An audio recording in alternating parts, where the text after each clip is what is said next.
ለማንም በጭራሽ መናገር የሌለብህ 5 ነገሮች። በህይወት ስኬታማ መሆን ከፈለክ እነዚህን 5 ነገሮች ለማንም ቢሆን በጭራሽ እንዳትናገር። ዛሬ በህይወታችን ውስጥ ትልቅ ለውጥ የሚያመጣ ምናልባትም ከብዙ ውድቀትና ጸጸት የሚጠብቃችሁን ታላቅ ትምህርት ይዤላችሁ መጥቻለሁ። ወዳጆቼ ሆይ በዚህ ምድር ላይ ስንኖር ሁሉንም ነገር በግልጽ መናገር ቅንነትና ታማኝነት ሊመስለን ይችላል። ሆኖም ግን አባቶቻችን ሲናገሩ ምስጢርን ለወዳጅ አትናገር፣ ወዳጅህም ሌላ ወዳጅ አለውና ይሉን ነበር። በመጽሐፍ ቅዱሳችን ውስጥም ቢሆን የአንደበታችንን ምስጢር መጠበቅ ምን ያህል ህይወታችንን እንደሚያድን በብዙ ቦታዎች ተጠቅሶ እናገኛለን። ለምሳሌ በመጽሐፈ ምሳሌ ምዕራፍ 13 ቁጥር 3 ላይ አፉን የሚጠብቅ ነፍሱን ይጠብቃል፣ ከንፈሩን የሚያሞጠሙት ግን ጥፋትን ያገኘዋል ይለናል። በዛሬ ቪዲዮ በጭራሽ ለማንም መናገር የሌለብንን 5 ምስጢሮች በዝርዝር እንመለከታለን። እነዚህን 5 ምስጢሮች በውስጣችሁ መያዝ ስትችሉ እንዴት በበረከትና በስኬት ህይወታችሁ እንደሚሞላ በደንብ ትመለከታላችሁ። እስከ ቪዲዮ መጨረሻ ድረስ አብራችሁን ቆዩ። ለዚህ ቻናል አዲስ የሆናችሁ እንኳን ደህና መጣችሁ። ቻናላችንን ሰብስክራይብ በማድረግ ቤተሰብ መሆን እንዳትረሱ። ይሄ ቪዲዮ ለብዙ ሰዎች እንዲደርስ ላይክ አድርጉ። ዝግጁ ከሆናችሁ ወደ መጀመሪያው ነጥብ እንለፍ። የመጀመሪያውና ዋነኛው ለማንም መናገር የሌለብህ ነገር ቢኖር የወደፊት እቅዶችንና ግቦችን ነው። አብዛኞቻችን አዲስ ቢዝነስ ለመጀመር፣ ለመማር ወይም አዲስ ህይወት ለመመስረት ስናስብ በመጀመሪያ ለጓደኞቻችን ወይም ለቅርብ ሰዎቻችን እንናገራለን። ይህ ግን ትልቅ ስህተት ነው። ለምን መሰላችሁ? አንደኛ፣ የስነ ልቦና ተመራማሪዎች እንደሚነግሩት እቅዳችሁን ለሰዎች ስትናገሩ አእምሯችሁ ያንን ስራ እንደሰራው አድርጎ ያስባል። በዚህ ምክንያት እቅዱን ለመተግበር የምታሳዩት ተነሳሽነት ይቀንሳል። ሁለተኛው፣ ሁሉም ሰው የእናንተን ስኬት አይመኝም። መጽሐፍ ቅዱስ ውስጥ የዮሴፍን ታሪክ እናስታውሳለን። ዮሴፍ ያየውን ታላቅ ሕልም ለወንድሞቹ በተናገረ ጊዜ ምን ሆነ? በቅናት ተነሳስቶ ጉድጓድ ውስጥ ጣሉት፣ በኋላም ሸጡት። መጽሐፍ ቅዱስ በዘፍጥረት ምዕራፍ 37 ቁጥር 5 ላይ እንደዚህ ብሎ ይናገራል። ዮሴፍም ሕልምን አለመ፣ ለወንድሞቹም ነገራቸው፣ እነርሱም እንደገና በብዙ ጠሉት ይለናል። ወዳጄ ሆይ ሕልምህንና እቅድህን በተግባር አሳይ እንጂ በወሬ አታውራው። ፍሬ ራሱ ይናገር። እቅድህን በዝምታ ገንባው። ሁለተኛው ለማንም መናገር የሌለብን ምስጢር የገንዘብና የሀብት ሁኔታ ነው። ብዙ ገንዘብ ካለ ሰዎችን አታውራ፣ ምክንያቱም ሰዎች አንተን ማየት የሚጀምሩት በገንዘብ ልክ ነው። ወዳጅነት ሁሉ በገንዘብ ላይ የተመሰረተ ይሆናል። በሌላ በኩል ደግሞ እጅግ በጣም የከፋ የገንዘብ እጥረት ውስጥ ከሆንክም ቢሆን ሁል ጊዜ በማማረር መናገር የለብህም፣ ምክንያቱም ሰዎች ሊረዱ ሳይሆን ሊንቁ ይችላሉና። መጽሐፈ ሚክያስ ላይ አንደበታችንን ስለመጠበቅ የተጻፈውን ድንቅ ምክር ልብ እንበል። መጽሐፍ ቅዱስ በሚክያስ ምዕራፍ 7 ቁጥር 5 ላይ ሲናገር ባልንጀራን አትመኑ፣ በወዳጅም አትታመኑ፣ የአፍህን ደጅ በብብት ከምትተኛው ጠብቅ ይለናል። ገንዘብህን በስውር በጥበብ መያዝን ልመድ። ስኬትም ሆነ ችግር በአንተና በፈጣሪ መካከል ብቻ ይሁን። ስትቸገር ወደ እግዚአብሔር ጸልይ እንጂ በሰው ፊት አትዋረድ። ስትበለጽግም ትሁት ሁን እንጂ አትመካ።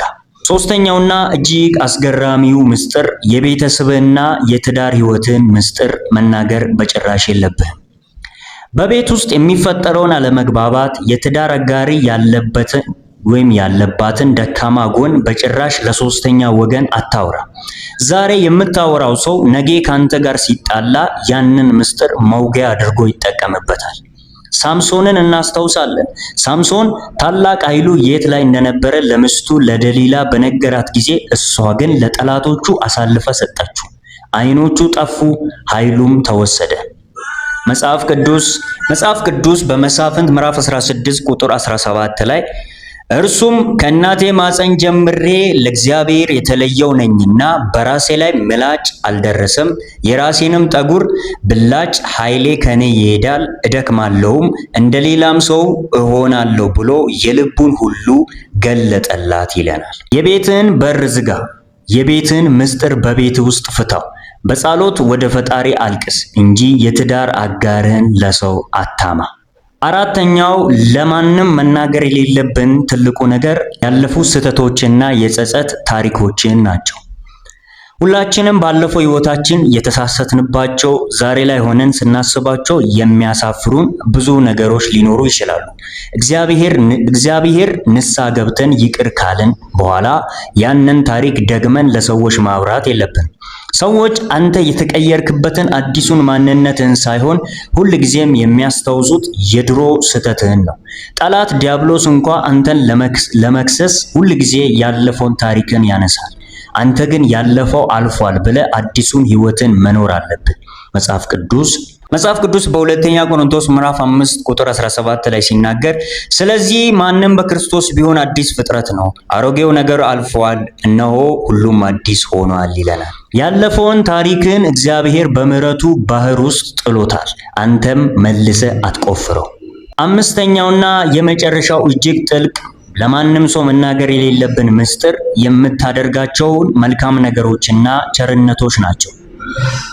በአሁኑ ዘመን ሰዎች መልካም ነገር ሲያደርጉ ፎቶ ተነስቶ ማህበራዊ ሚዲያ ላይ መለጠፍ ይወዳሉ። ነገር ግን ሰማያዊ ዋጋን የሚሻ ሰው መልካምነቱን በምስጢር ያደርጋል። ጌታችን ኢየሱስ ክርስቶስ በማቴዎስ ወንጌል ላይ ያስተማረውን ታላቅ ሕግ እናስታውስ። መጽሐፍ ቅዱስ በማቴዎስ ወንጌል ምዕራፍ 6 ቁጥር 3 እስከ 4 ባለው ክፍል ላይ አንተ ግን ምጽዋት ስታደርግ ምጽዋትህ በስውር እንዲሆን ቀኝህ የምትሰራውን ግራህ አትወቅ፣ በስውር የሚያይ አባትህም በግልጥ ይከፍልሃል ይለናል። መልካምነትን ለሰዎች ምስጋና ብለህ አታድርገው። ለሰዎች ስታወራው ሰማያዊ ዋጋን ታጣለህ። በምስጢር የዘራውን እግዚአብሔር በግልጽ ያሳድግልሃል። እንግዲህ የተወደዳችሁ የቻናላችን ቤተሰቦች ዛሬ ለማንም መናገር የሌለብን ናቸው ብለን የተነጋገርናቸው 5 ነገሮች አሉ። አንደኛ የወደፊት እቅዶች፣ ሁለተኛ የገንዘብ ሁኔታ፣ ሶስተኛ የቤተሰብ ምስጢር፣ አራተኛ ያለፉት ስህተቶች፣ አምስተኛ የምታደርጋቸው መልካም ስራዎች ናቸው።